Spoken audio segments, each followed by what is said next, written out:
Yes, indeedy, folks. It's the Beer Drinker's Guide to the Great Wahoo.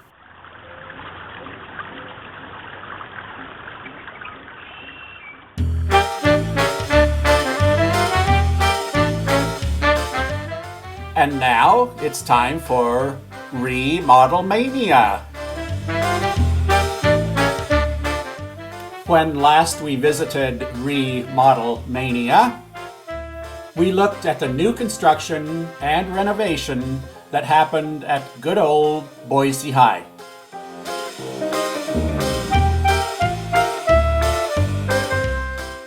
We saw that the city thought about tearing down this campus and moving it to a suburb school.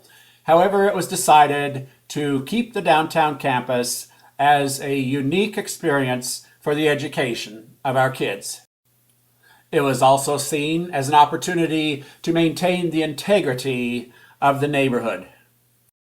We saw that they tore down the old Industrial Arts building and in its place built the Frank Church Building of Technology.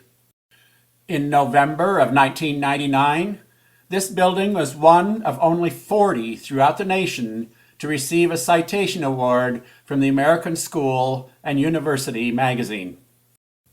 In our last episode of Remodel Mania, we saw that the school district decided to do an experimental room and figure out what the actual cost of remodeling the old Boise High and building the new Frank Church building would be. After remodeling this room, looking at the expenses, and penciling it all out, and after looking at what it would cost to bring up to standard the safety features of the old white brick building, it was determined that the cost would be about $36 million. The school district then did some penciling on their own budget and decided that they could afford $13.5 million, a third of that was needed. So, of course, everyone rolled up their sleeves and got to work. After clearing a half a city block of the old IA building and a Mormon church, after building the new Frank Church building, which included all the science and math laboratories for the campus, as well as a new modern library, a new gymnasium, and a new pleasant, sunny cafeteria, the money left for bringing the old white brick building up to code was $6 million. The first thing, of course, was to provide for the safety of the students. Modern fire escapes and modern sprinkler systems were installed in this school. The tunnel that ran under the auditorium in the central part of the building was opened up to make a hallway and another exit out the back of the building. After getting safety standards up to par, the next challenge was to make a more pleasant place to learn. Classrooms were combined to make large, spacious areas. Modern electrical and communication systems were strung throughout the building. It was truly amazing how much was accomplished with only $6 million. However, accomplishing the needs of the building was only the beginning of the story. The real story is how dedicated everyone, including the school district, the principal, the teachers, the students, and all of the construction crews were to this building. The construction manager, Ray Hubing of CM Construction Management, had graduated from Boise High in 1965. Hummel Architects were the people who were doing the architectural aspects of the building, and they were the firm that had designed the building in the first place. Indeed, one of the 3 architects on the project had children attending the high school. Teachers would plan their day so that at the end of the day, students could pick up their desks and carry them into another hall so that the hall that they were previously in could be shut off and begin remodeling. Weekly meetings between the teachers, the architects, the principal, and the people at the school district made sure that things were coordinated. First and foremost, of course, was the education of the students. This was a difficult thing to do when you were remodeling a building that had no wiring diagrams. Try your best. You might be in the East Wing and cut a wire that shuts off all the electricity in the West Wing. Custodians Gib Miller, Jerry Stoner, and head custodian Bill McMillan all worked with everyone else to make sure that this building functioned while it was being remodeled. At one point, it was realized that the school play was supposed to go on, but the auditorium had been cut off from electricity. One of the crews that was working on the building stopped what they were doing and built a temporary stage so the show could go on. Many times, construction workers volunteered to move furniture and materials so teachers could concentrate on instruction. Indeed, everyone was so dedicated to this building that they were able to come across with several major projects that it was never imagined that they would be able to do, even in the original $36 million budget. When they saw that there were some savings coming along, it was decided to do the first of the projects, which was to recondition the beautiful auditorium. These windows had long since been covered over with particle board in order to make for a more fuel-efficient building. They were redone with modern materials that reflect the original shape and panes of the windows. The old downstairs green rooms were expanded to include dressing and makeup areas. Backstage, new lighting and sound systems were put in. These had been upgraded over the years, but it was good to have modern equipment. The catwalk that was overhead was a wooden catwalk that had been there for years and years.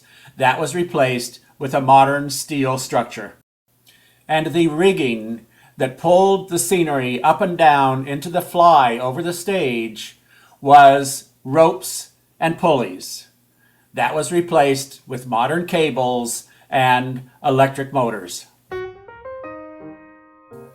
One amusing story came about because all theaters have fire curtains. Throughout history, fires in theaters have been very dangerous things. And often, fires are involved in stage productions. Fire curtains are designed to isolate the audience to give people time to get out of a theater in case of fire. The fire curtain in the Boise High Auditorium had never been unrolled that anybody could think of, so they unrolled it to check it out. Right in the middle of the fire curtain was the proud Boise High logo, and proudly typed all across the top of it to let everybody know they were safe was the word asbestos.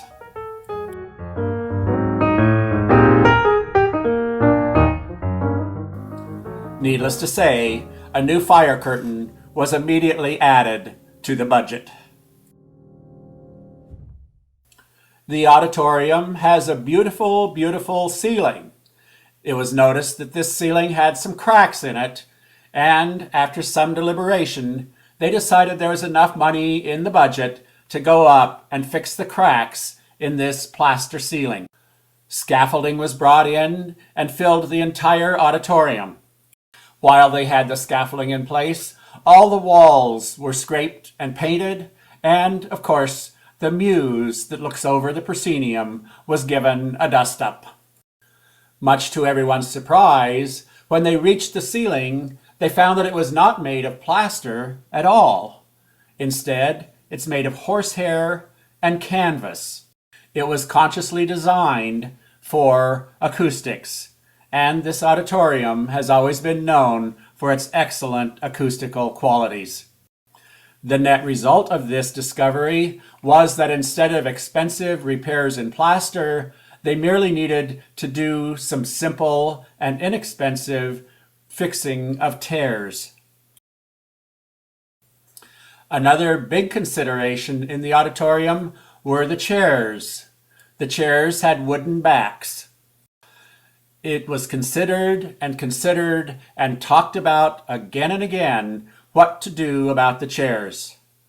One of the main concerns is putting in soft back chairs would affect the acoustics of this room. Finally, it was decided that the wooden chairs would stay, both for historic purposes and, indeed, for acoustical purposes. The auditorium had always had a balcony on the third floor of the building. Because there were no adequate fire escapes, part of the original budget of redoing the white brick building was to close down the third floor balcony of the auditorium. They installed a control room. For the first time, productions at Boise High could be controlled from the back of the audience instead of from the wings, looking at the production from the side. With the money that was saved by not having to repair a plaster ceiling and by keeping wooden seats, they were able to go in and take some seats out of this third floor balcony and create a new, intimate, experimental theater in the drama room in the basement of the west wing of the building. There were funds left over to equip a small but powerful control room. With this facility, students are free to experiment with lighting and sound and their effect on dramatic productions. This small stage gives students an opportunity to put on productions that they would never be able to do if they needed to open up the entire auditorium. And lastly, thanks to the efforts of so many people working so hard on this white brick building, there was enough money left over to install something that I never thought that I would see in my life. This unit is an air conditioner. Says Ray Hubing, the project coordinator, through a team effort, we generated a savings. Not enough to put in a first-class, state-of-the-art air conditioning system, but enough that we could find a solution. Is it one of these high-tech, sophisticated control systems? No, it's not. It's a big lever in the basement. But it works. And now, folks, your Remodel Mania guide has a story to tell you about these dedicated people that did so much, not only to get Boise High and this magnificent 100-year-old white brick building up to par, but they did it in such a way and on such a limited budget that they still were able to accomplish these major things like an air conditioning system and completely redoing the auditorium and building another stage in the drama room. Truly amazing people. Well, they had reached a point in the remodel where it was getting to where the electricity was off in large parts of the building at any particular time. And indeed, the electricity was completely off in the basements. There are third sub-basements under the auditorium.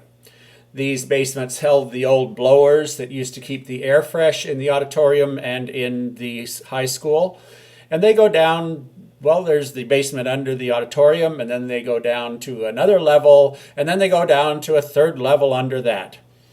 Well, at one of those levels down there, they knew that there was a wire box, but they didn't know exactly where it was. As I said earlier, there were no wiring diagrams for this building. Needless to say, the building was first built in the early part of last century, and over the years, many wires had been pulled in. Many times the building had been upgraded and remodeled, and a new wiring system would be put in, and just not to bother with keeping records. We knew it worked. Why worry about it? You flip the switch, it works. Well, there was no light in these sub-basements. And yet they needed to go find this wiring box. So the people that were in charge of what was going on went to some of the crew members and they gave them a hard hat. And on the hard hat there was a little lamp like miners use. And they said, go down there and find that wiring box for us. We really need to know where it is so that we can start working with getting electricity working through it. So the guys went down there. Now, to tell a little bit more of this story, used to be downtown, there was a bookstore called Mark Twain and Coyote, or Coyote and Mr. Twain, one of those. In the front of this bookstore, they had an old stuffed image of Mark Twain that would sit out in front of the bookstore and, greet customers. Well, this bookstore went out of business, and I don't know if they had needed it as a prop for one of the school productions or not, but Mr. Twain had found himself thrown into the third basement of the school. There were a lot of things that were thrown in down there. There are piles of trophies. There are desks. There are all kinds of things over the years, old telephones, pretty well anything that nobody wanted to throw out but didn't know what else to do with, ended up down here in this third sub-basement underneath the auditorium. So here are these guys with their hard hats on, with their lights on, and they're going into this completely dark third sub-basement. These are not fancy places, folks. As you can see, the stairs that are made for people getting in down there are not made for people to use very casually. They are made for work. These guys were coming down these stairs in this completely dark room. Their headlights were flashing across the room as they came down the stairs. And all of a sudden, they came upon old Mr. Twain sitting at one of the desks, just looking at them. Well, they pretty well jumped out of their skins. I don't know if any of them had to go change their pants. I don't know if any of them fell down the stairs. But they all had a major start. It was such fun that they decided that they might as well perpetuate the concept. So they got to looking around down there in the basement. They came across an old mannequin that had been used in one of stage play over the years. And they found some rope. And they found a rafter. And then they went upstairs and they says, we just couldn't find that light box. We looked and looked and just couldn't find it. We've been down there for a long time. Why don't you take these hard hats with the lights on them and you go down there and see if you can find the light box. Well, I think it became something of a tradition. And it just goes to show, not all high school pranks are pulled by high school students. So, was it worth the $13.5 million to keep this downtown campus? Let's look at some facts. Open enrollment is a way by which students who want to go to a different school than the one that they are in the district of can go enroll in another school.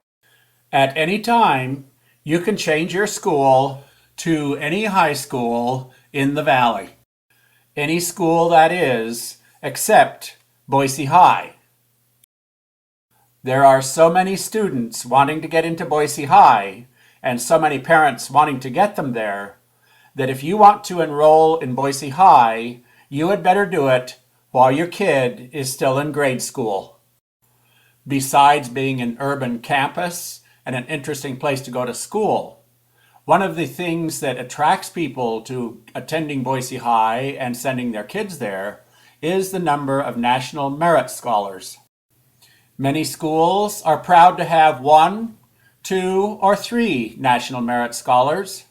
There are schools in the Valley that rightly brag of having 6 National Merit Scholars. The school year 2008-2009 is a fairly typical year at Boise High for the number of National Merit Scholars. There are 27. In the year 2000, the National Trust for Historic Preservation celebrated the preservation of Boise High as a local success and a lesson for other communities. The Historic Trust has seen older neighborhoods fall apart when their children are shipped off to suburban schools. Buildings that hold the memories of generations disappear. Children can no longer walk or ride their bikes to school. Families do not find the neighborhood attractive, and property values go down. Year after year, including 2008, Newsweek magazine has recognized Boise High as in the top 5% of high schools in the nation. Property values in the North End certainly attest to the value of saving this school. One of the criticisms of the downtown campus in the 1990s was that there was nowhere to park, and a suburban campus could provide ample parking. One of the realities of Boise High is that they have had to add 4 bike racks. The suburban schools in town don't even fill up one.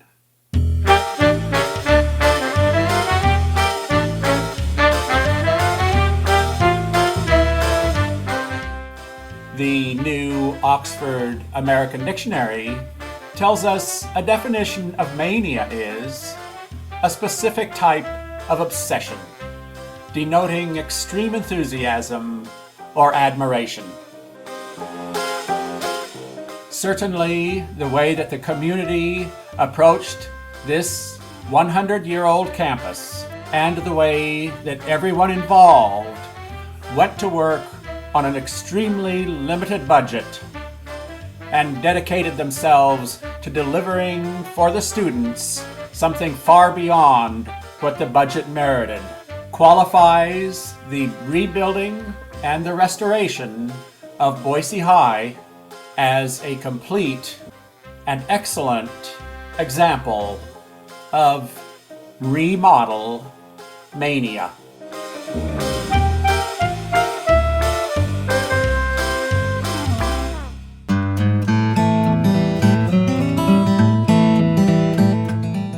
Well, as long as we're looking at fun words like mania, let's look at this wonderful word. My new Oxford American Dictionary tells me that whimsy is playfully quaint or fanciful behavior. Comes from the early 1600s, probably based on whim-wham, which was a 1600s word for fanciful reduplication. And what could be more fanciful, more reduplicating, or more playfully quaint than what I ran into on a little walk in the hills the other day? What in goodness name is that? A little further up the path, I got a better view of it. How cool is that? The folks at the Hulls Gulch Nature Center tell me that this is a replication of a mountain dandelion. You've probably seen them. They're the big dandelion-looking plants that have a head on them, practically the size of an orange.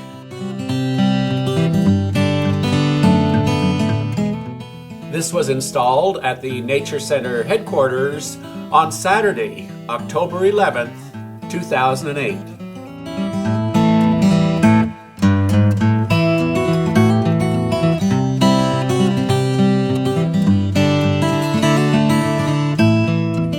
I just love it. It just makes me gush. If you need directions, just drive up 8th Street till the road turns to dirt, go to the next parking lot, drive through the parking lot, over the gulch, and into the nature center. It turns out this magnificent piece is by Mark Baltes, B-A-L-T-E-S, who works out of Landmark Impressions down on 17th Street. Just for fun, I consulted that dictionary about the derivation of the word dandelion.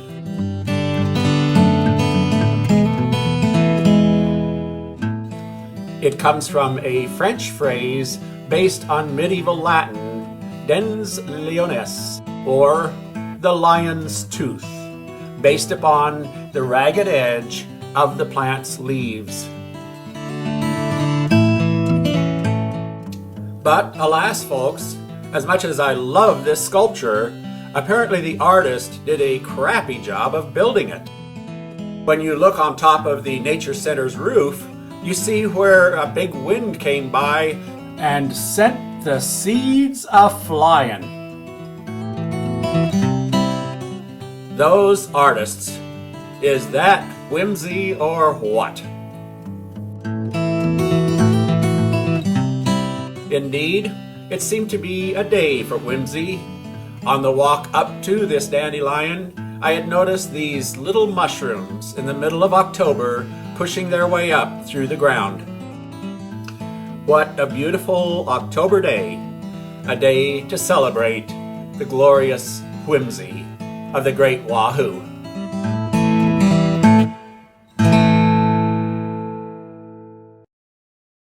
Some fraternity brothers decided to have a little campus fun.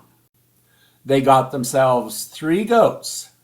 On the sides of the goats, they painted the numbers 1, 2, and 4. And late at night, they set the goats free on the campus.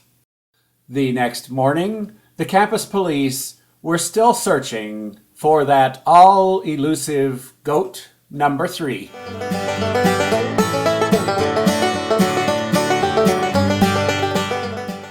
And that's this week's Beer Drinker's Guide to the Great Wahoo.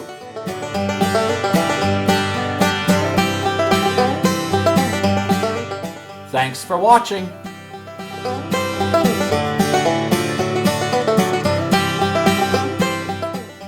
Hope to see you next week.